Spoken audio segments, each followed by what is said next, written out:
Assalamualaikum warahmatullahi wabarakatuh. My name is Dea Amelia Artikasari with class study number is 35. Okay, I want to presentation my material. The title is nouns and their types. The first is we want to presentation about what is a noun. A noun is simply a word that we use to name a person, place, thing, or idea. For example, is teacher. It's a noun because it refers to someone's profession. And school. School is also a noun because it's a place. Even abstract things like happiness are nouns. The Cambridge and Oxford dictionaries also say the same thing. Basically, a noun is a word that shows the name of something. And then common nouns versus proper nouns. Now, let's between two types of nouns that are often used, common nouns and proper nouns. Common nouns are general nouns. Example include city, book, or dog, all of which are very general and non-specific. Because they're not specific, there's no need to capitalize them unless they're at the beginning of sentence.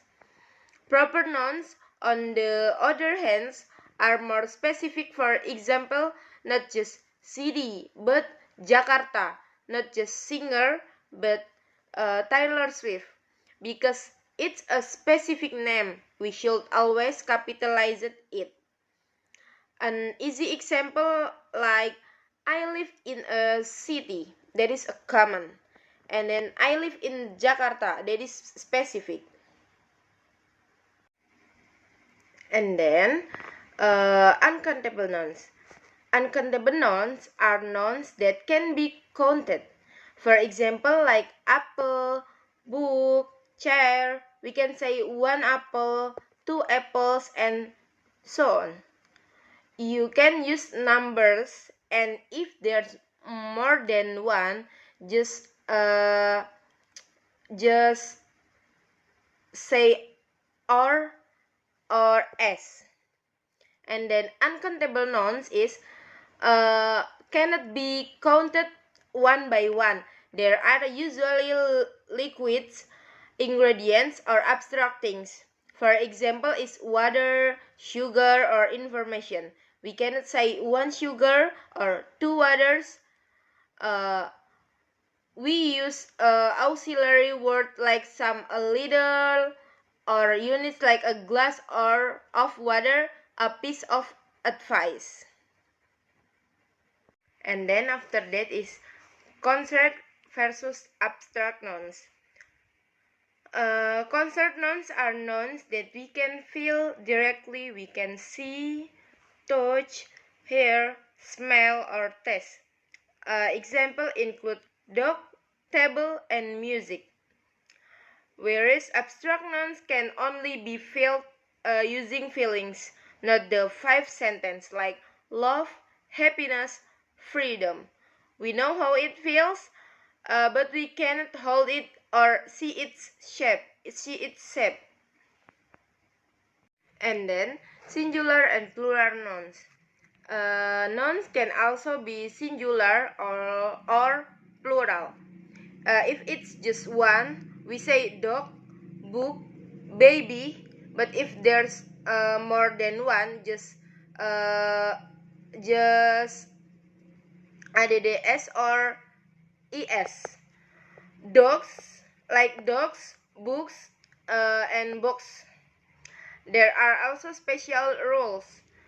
The first one is if the word ends in W in Y, after a dead letter, change it to EES, IES, and baby like babies.